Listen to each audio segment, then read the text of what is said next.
दोस्तों नमः शिवाय। मैं ज्योतिष जगत पंडित देवेंद्र द्विवेदी, शहडोल मध्य प्रदेश से। मित्रों, शनि का राशि परिवर्तन, फिर गुरु का राशि परिवर्तन, फिर राहु का राशि परिवर्तन, केतु का राशि परिवर्तन, 4 ग्रहों का राशि परिवर्तन। और ये चारों ग्रह जो हैं ये लंबे समय तक, अधिक समय तक किसी एक राशि में गोचर करते हैं। इसके पहले मैंने जो आपको वीडियो दिया वो गुरु गोचर के हिसाब से था, शनि के हिसाब से था, लेकिन राहु मीन राशि, मैं अभी गोचर की बात कर रहा हूं। मीन लग्न मीन राशि में पहले से यहां पर जो है राहु देव बैठे थे और 29 मार्च को यहीं पर शनि देव आ गए। और जब शनि देव यहां पर आ गए ये श्रापित दोष बन गया। तो 50 दिन तक मीन राशि के जातक अनेक समस्याओं से पीड़ित थे। इसके पहले भी प्रथम ढैया थी, उसमें भी पीड़ित थे, फिर 50 दिन और पीड़ित हो गए।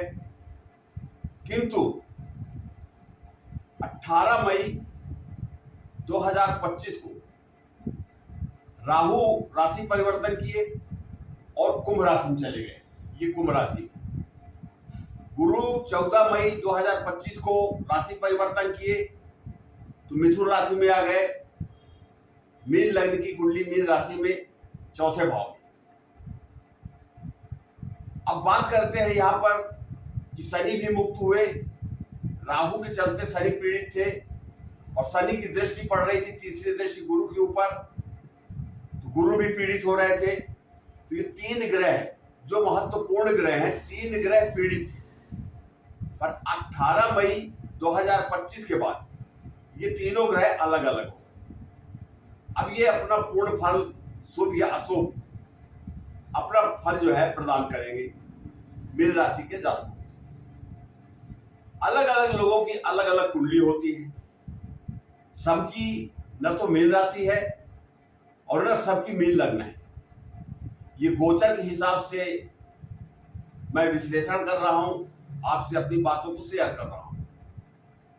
एक राशि में लगभग 65-66 करोड़ लोग आते हैं। 12 राशियां हैं, लगभग 8 अरब लोग पूरी दुनिया में। तो क्या 65-66 करोड़ लोग जो मीन राशि के जातक हैं, क्या वो सब एक साथ परेशान होंगे? क्या एक साथ सबकी समस्याएं आएंगी? ऐसा नहीं है। मीन राशि में शनि देव का दूसरा चरण भी चालू हो गया 7.5 का। ये मीन राशि के जातकों को अच्छे से पता है। तो सबकी कुंडली जो होती है, जन्म कुंडली होती है, वो सब अलग अलग होती है। किसी की मीन राशि 5वें भाव में आएगी, किसी के 6ठे भाव में आएगी, किसी के 10वें भाव में आएगी। अलग अलग लग्न कुंडली में अलग अलग जगह, अलग अलग राशियों में, भाव में मीन राशि आएगी। पर यहां चंद्र कुंडली के हिसाब से है, मीन लग्न के हिसाब से है। अब यहां पर राहु भी परिवर्तन हुए हैं, परिवर्तन किए हैं। मित्रों, अब राहु 18 मई 2025 को मीन राशि से गोचर पूर्ण करके और कुंभ राशि में चले गए द्वादश भाव में। ये द्वादश भाव है, यहां पर आ गए। अब द्वादश भाव तो व्यय का भाव है, जन्म कुंडली में अशुभ भाव है, परिणाम इसके अच्छे नहीं होते। पर मीन राशि के जातकों को बहुत सी उपलब्धियां जो है गुरु के चलते प्राप्त हुई। राहु अशुभ ग्रह है, अशुभ भाव में बैठा है और अपने मित्र की राशि शनि देव की राशि कुंभ राशि में बैठा। अब यहां पर राहु क्या करेंगे? तो सबसे पहले तो राहु यहां पर खर्च बढ़ा देंगे। आय तो जो होगी होगी, आपका खर्च बढ़ा देंगे। सोशल मीडिया से जो लोग जुड़े हैं उनको लाभ होगा, उनका कार्य अच्छा चलेगा। जो लोग विदेश जाना चाहते थे, काफी लंबे समय से परेशान थे, वीजा नहीं मिल रहा था, अब ये इच्छा उनकी पूर्ण होगी। द्वादश भाव विदेश का भाव है, तो राहु ये इच्छा भी पूर्ण करेंगे। राहु यहां पर बीमारी भी दे सकते हैं, छोटी मोटी बीमारी देंगे। राहु यहां पर थोड़ा बैलेंस क्यों हो रहे हैं, महत्वपूर्ण बात यह है कि गुरु चौथे भाव में है, मिथुन राशि में, और गुरु की 9वीं दृष्टि जो है राहु के ऊपर पड़ रही है। राहु की 5वीं दृष्टि गुरु के ऊपर पड़ रही है।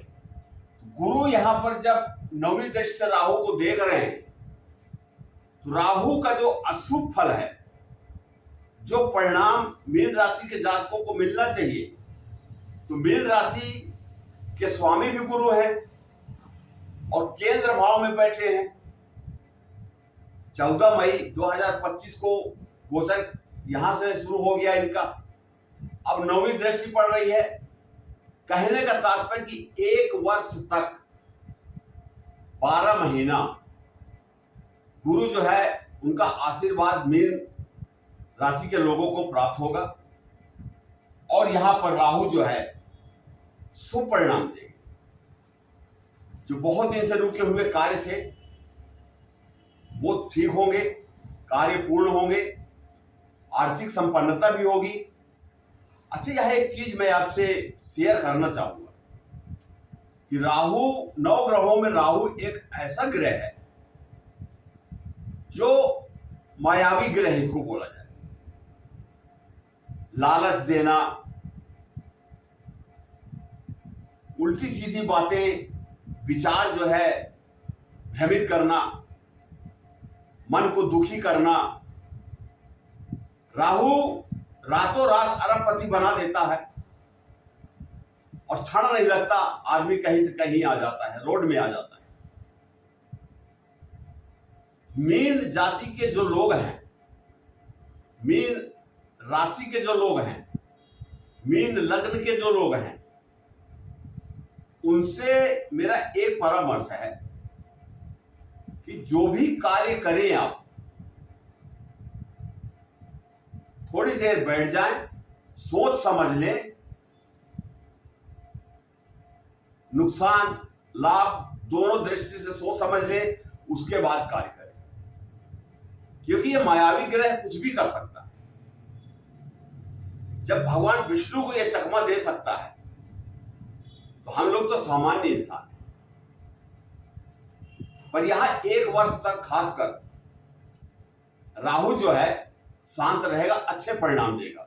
गुरु की अमृत दृष्टि, 9वीं दृष्टि जो है राहु के ऊपर पड़ रही है, इसलिए राहु जो है शुभ फल देने में सहायता करेगा, शुभ परिणाम देगा। और कहां कहां किन किन भावों में परिणाम देगा ये भी बताता हूं, उससे कौन कौन सी राशियां प्रभावित होंगी ये भी बताता हूं। अब राहु यहां पर तो इस भाव का फल तो मैंने आपको बताया। अब राहु की 5वीं दृष्टि गुरु के ऊपर पड़ रही है। यहां पर गुरु तो पहले से विद्यमान है, तो गुरु तो स्वयं में बली है, अतः दृष्टि का कोई औचित्य नहीं पड़ेगा। और 1 2 3 4 5 6 7, 7वीं दृष्टि 6ठे भाव में पड़ रही है। 6ठा भाव जो होता है जन्म कुंडली का, ये रोग शत्रु कर्जा का होता है। तो राहु यहां पर कर्ज से मुक्ति देंगे, रोग से मुक्ति देंगे, शत्रु जो है आपके अपने आप परास्त हो। राहु ये कार्य करेंगे क्योंकि गुरु की 9वीं अमृत दृष्टि पड़ रही है। यहां पर आ जाते हैं, ये 7वीं दृष्टि हो गई, यहां 9वीं दृष्टि। 1 2 3 4 5 6 7 8 9, 7वीं दृष्टि अष्टम भाव है। अष्टम भाव जो है आयु मृत्यु का भाव है। यहां से लोग वैज्ञानिक जो बनते हैं उनको भी देखा जाता है, साइंटिस्ट जो बनते हैं उनको देखा जाता है। जमीन में गड़ा धन प्राप्त हो सकता है, अचानक धन लाभ हो सकता है।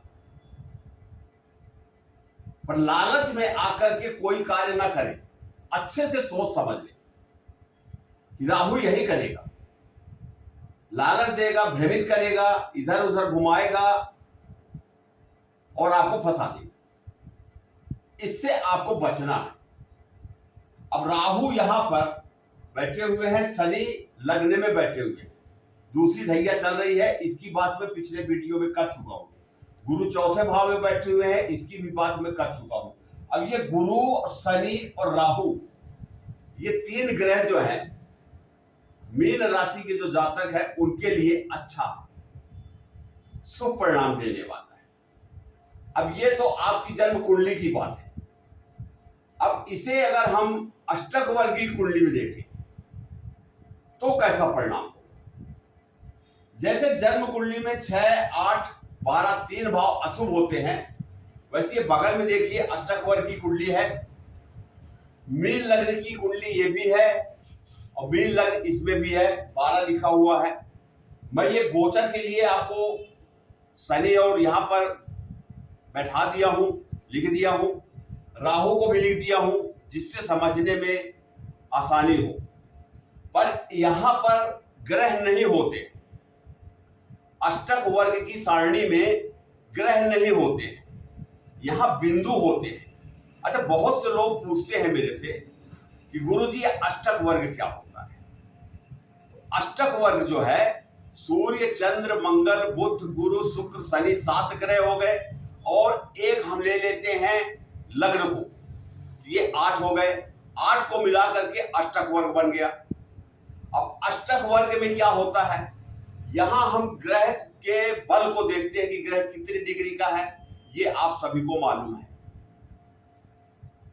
किसी भी ज्योतिषी के पास जाएंगे, पंडित के पास जाएंगे, वो यही बताएगा कि ये ग्रह कमजोर है, ये अशुभ राशि में बैठा है, ये ग्रहण योग बन रहा है, विष योग बन रहा है, वगैरह वगैरह जो भी है वो जन्म कुंडली से हम अध्ययन करते हैं। पर ये अष्टक वर्ग की कुंडली में जो ग्रह यहां पर जिस भाव में बैठा है, जैसे यहां पर जन्म कुंडली में 12वें भाव में 11वीं राशि कुंभ राशि में राहु भ्रमण कर रहे हैं, गोचर कर रहे हैं, तो मैंने यहां पर भी कुंभ राशि में राहु को बैठा दिया है। ये यहां ग्रह बैठते नहीं है, मैं आपको समझाने के लिए बैठा दिया। यहां पर बिंदु प्राप्त होते हैं, यहां पर ग्रहों का बल हम देखते हैं, यहां पर भाव बल देखते हैं कि किस भाव में हमको कितने बिंदु प्राप्त हो रहे हैं। हर भाव में 28 बिंदु मिलना चाहिए कम से कम। 6, 8, 12 तीन भावों में 28 बिंदु से कम होने चाहिए। और इसका विश्लेषण जो होता है, जो भाव बल, जो ग्रह भाव बल प्राप्त करता है, कहने का अर्थ यह है कि जिस भाव में अगर बल ज्यादा मिल रहा है, उस भाव में कोई ग्रह गोचर कर रहा है, तो वो शुभ परिणाम देने के लिए बाध्य हो जाएगा। सूर्य हो, चंद्रमा हो, शनि हो, राहु हो, केतु हो, कोई भी ग्रह। यहां पर मान लीजिए राहु है, अब राहु यहां पर हमको यहां कम से कम अंक चाहिए, 28 से कम चाहिए, जितना कम होगा उतना अच्छा है। तो राहु यहां पर शांत होगा। अलग अलग जन्म कुंडली में राहु अलग अलग भावों में बैठे होंगे, ये तो निश्चित है। अब यहां पर अगर ज्यादा हो जाता तो दिक्कत, तो यहां संतुलन बना के चलेंगे। यहां पर राहु भाव बल के अनुसार कमजोर अवस्था में रहेंगे, स्थितियां थोड़ा बैलेंस रहेगी। अब यहां पर मेन मुख्य भाव जो है ये प्रथम भाव होता है, लग्न भाव। यहां पर 28 से ऊपर भाव होना चाहिए। अब यहां पर जो भी ग्रह है, अब आप एस्ट्रो सॉफ्टवेयर में जब जाएंगे, ओपन करेंगे, तो उसमें ये अष्टक वर्ग की कुंडली मिल जाएगी। ये अष्टक वर्ग कोई नई चीज नहीं है, ये ज्योतिष का ही एक पाठ है, एक अध्याय है।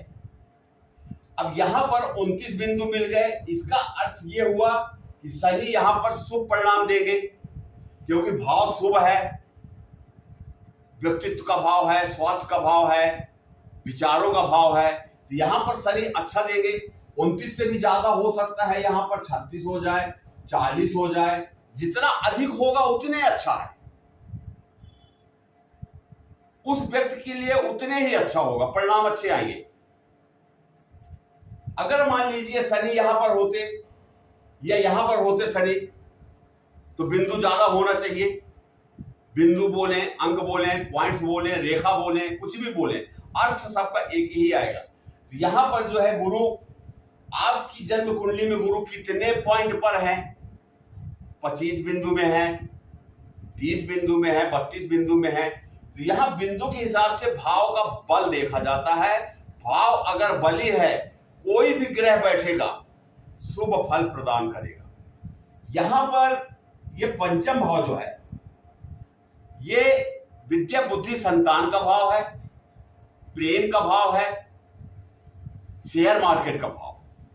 आपकी जन्म कुंडली में पंचम भाव में कौन सी राशि आ रही है, या कौन सा ग्रह वहां पर बैठा है? अगर यहां पर 28 बिंदु से कम होना चाहिए, यहां भी ज्यादा ना हो।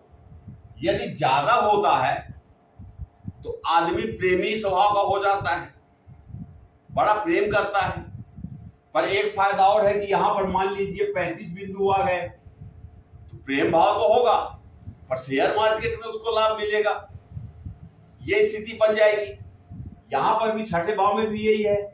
यहां 25 बिंदु है तो अच्छा है, रोग शत्रु कर्जा से मुक्त रहेंगे। ज्यादा होगा तो रोग शत्रु कर्जा हो जाएगा, पर ज्यादा हो जाएगा अगर 28 से ज्यादा, मान लीजिए यहां पर 33 बिंदु आ गए, तो सरकारी नौकरी के लिए अच्छा है। हर भाव जो है अपना कुछ ना कुछ शुभ अशुभ दोनों फल देता है, हर प्रकार का परिणाम देता है।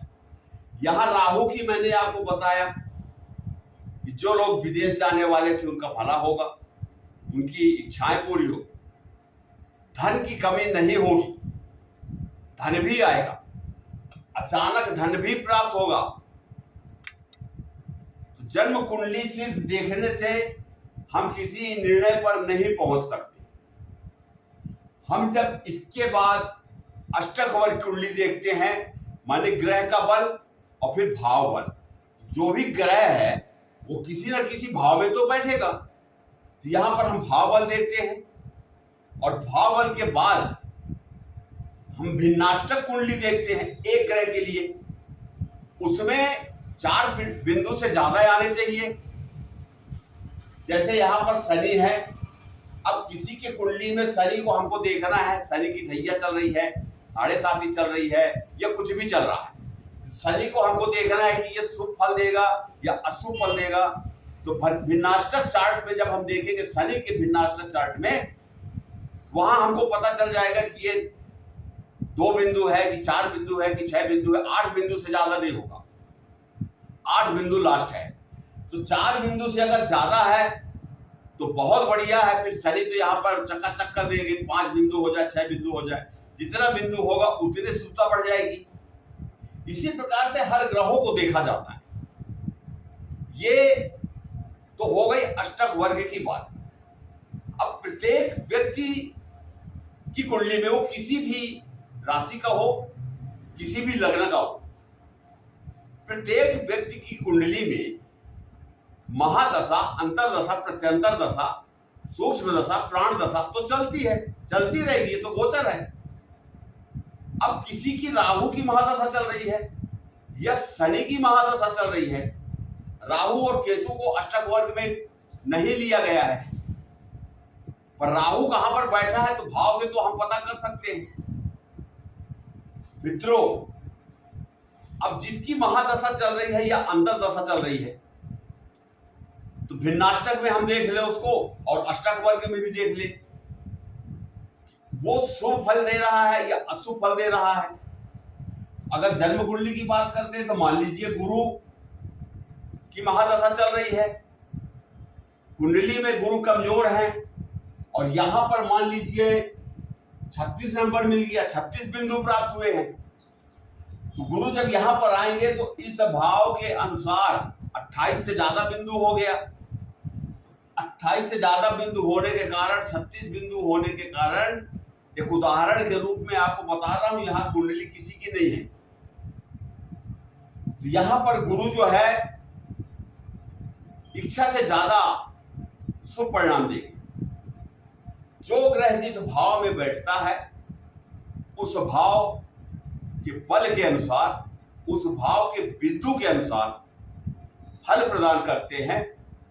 और सिंगल ग्रह देखने के लिए, भाई अभी तो ठीक है 7.5 चल रही है, मीन राशि में दूसरा चरण है, मेष राशि में प्रथम चरण है। तो अब मेष राशि में प्रथम चरण है तो हमको कैसे पता चले कि ये शुभ है या अशुभ, अच्छे फल मिलेंगे या नकारात्मक ऊर्जा इनकी प्राप्त होगी? तो हम अष्टक वर्ग से जाकर के देखते हैं और फिर अष्टक वर्ग के बाद भिन्नाष्टक में जाकर के देखते हैं। हम किसी एक निर्णय पर पहुंच जाते हैं।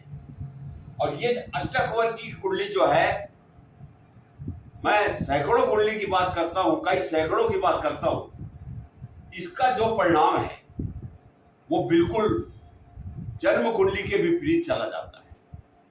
मैं आपसे सिर्फ ये कहना चाहता हूं कि आप अपनी जन्म कुंडली किसी को भी दिखाएं। बहुत विद्वान लोग हैं दुनिया में, किसी को भी दिखाएं, एक से एक अच्छे ज्योतिषी, अनुभवी ज्योतिषी हैं, उनको ये जरूर बोलिए कि हमारा अष्टक वर्ग भी देख लीजिए। क्योंकि हम ज्योतिषी जो है यहीं तक अटक जाते हैं और सीधे बता देते हैं कि जो ये ग्रह की महादशा चल रही है, ये मारक ग्रह है, ये योग कारक ग्रह है, ये रत्न धारण कीजिए, इस मंत्र का जाप कीजिए। पर जब हम यहां आ जाते हैं मित्रों, आप मेरी बात का विश्वास करिएगा, हम जब यहां आ जाते हैं और भाव का बल देखते हैं कि भाव में हमको कितने बिंदु प्राप्त हो रहे हैं। अब कोई भी ग्रह चंडाल योग बनाता हो, विष योग बना हो, ग्रहण योग बना हो, पितृदोष बना हो, उससे कोई मतलब नहीं है अष्टक वर्ग को। अष्टक वर्ग सिर्फ भाव प्रकट करता है, बिंदु प्रकट करता है, और उस बिंदु में जो भी ग्रह बैठेगा वो शुभ परिणाम ही देगा, भाव के अनुकूल, भाव के अनुसार। अब बोले छठे, 8वें और 12वें भाव में बिंदु कम होना चाहिए। अगर इसमें ज्यादा बिंदु हैं, 28 से ज्यादा बिंदु हैं, तो आदमी का जीवन संघर्ष भरा हो सकता है। और फिर आदमी के 4 पुरुषार्थ हैं, धर्म, अर्थ, काम, मोक्ष। ये भी हम बिंदु से निकालते हैं। एक उदाहरण के लिए कि धर्म के लिए हम एक पहला भाव, 5वां भाव और 9वां भाव, ये धर्म का भाव है। इन बिंदुओं को हम जोड़ लेते हैं और 3 से भाग देकर के देखते हैं कितने बिंदु आ रहे हैं। अगर 28 से ज्यादा बिंदु है तो धर्म का क्षेत्र अच्छा है। अर्थ में हम देख लेंगे 2, 6, 10, ये अर्थ का भाव है। इस प्रकार से हम धर्म, अर्थ का मोक्ष भी देख लेते हैं। हमारा बचपन कैसे था, बाल्यावस्था, बाल्यावस्था को 22 से 25 साल तक मान लीजिए, 26 साल 28 साल मान लीजिए, जो भी है बाल्यावस्था 25 साल तक। उसके बाद प्रौढ़ अवस्था 25 साल से 50 साल तक प्रौढ़ अवस्था मान लीजिए, और 50 साल के बाद वृद्धावस्था मान लीजिए। तो बचपन हमारा, बाल्यावस्था कैसे था? भाई कोई भी आदमी जो है वो 22-24 साल का जब हो जाता है, जब उसकी एजुकेशन पूरी हो जाती है, एक उम्र हो जाती है, जब वो मैच्योर हो जाता है, तभी तो कुछ करेगा ना, नौकरी करे या व्यवसाय करे, तभी तो कुछ करेगा। उसके पहले तो वो आश्रित रहता है, माता पिता के आश्रित, गार्जियन के आश्रित रहता है। अब उसके बाद उसके जीवन में उन्नति कितनी होगी, ग्रोथ कितना करेगा, करेगा भी कि नहीं करेगा। अष्टक वर्ग की कुंडली एक एक बात को पकड़ती है, सब कुछ बताती है। वृद्धावस्था कैसे होगा, वृद्धावस्था में हमारे पास धन कितना होगा। ऐसा तो नहीं कि हम असमर्थ हो जाएं, आश्रित हो जाएं। कोई व्यक्ति नहीं चाहता कि मेरा बुढ़ापा खराब हो, मैं बिस्तर में पड़ा रहूं, कोई व्यक्ति नहीं चाहता। मैं किसी के आश्रित रहूं, कोई नहीं चाहता। हर व्यक्ति चाहता है कि अंतिम समय तक मेरा हाथ ऐसे रहे और लोगों का ऐसे रहे। हर व्यक्ति यही चाहता है, किसी से मांगने की इच्छा कोई नहीं रखता। असमर्थता, मजबूरी के कारण लोगों को दूसरों का सहारा लेना पड़ता है, परिवार का सहारा लेना पड़ता है। पर इस कुंडली से आप सब कुछ जान सकते हैं। अब जानने के बाद आपको करना क्या चाहिए? तो करना क्या चाहिए? आपकी कुंडली बताएगी। पिछला वीडियो आप सब लोगों ने देखा है, सराहा है, उसके लिए आप सभी को कोटि कोटि धन्यवाद। और आज मैं फिर कहूंगा कि आप अपना नाम, जन्म तारीख, जन्म समय, जन्म स्थान दिए गए नंबर पर व्हाट्सएप मैसेज कर दें और कृपया अपनी समस्या ना बताएं।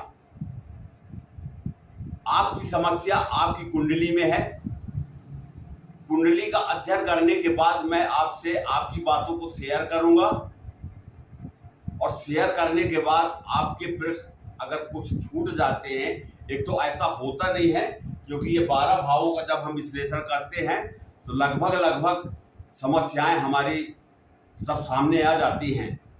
पिछला भी, वर्तमान भी और आने वाला भविष्य भी, सभी समस्याएं आ जाती हैं। इसके पश्चात भी यदि कोई प्रश्न रह जाता है तो मैं आपसे स्वयं पूछूंगा और पूछता हूं। अब कोई समस्या हो तो बताइए और इसका उपचार क्या है, इसके लिए क्या किया जाए। देखिए, समस्या का निदान समस्या में ही छुपा हुआ है। दोनों कुंडली आपके सामने मैंने रख दी। तीसरी कुंडली भिन्नाष्टक है, चौथा गोचर है। ये चार कुंडली को मिला करके हम किसी एक निर्णय पर पहुंचते हैं। इसमें थोड़ा समय भी लगता है, मेहनत भी होती है। यदि आप भी ज्योतिषी परामर्श चाहते हैं, निदान चाहते हैं, तो दिए गए नंबर पर संपर्क करें। अपना नाम, जन्म तारीख, जन्म समय, जन्म स्थान व्हाट्सएप मैसेज करें। ये वीडियो आपको अच्छा लगा हो तो आप इसे लाइक कर लें, सब्सक्राइब कर लें, अपने ग्रुप में आप शेयर कर लें। लोगों का भी भला हो, लोगों का भी कल्याण हो, यही मेरी आपसे प्रार्थना है, अपेक्षा भी है। इन्हीं शब्दों के साथ मैं अपनी वाणी को विराम देता हूं। नमस्कार। आप स्वस्थ रहें, सुखी रहें।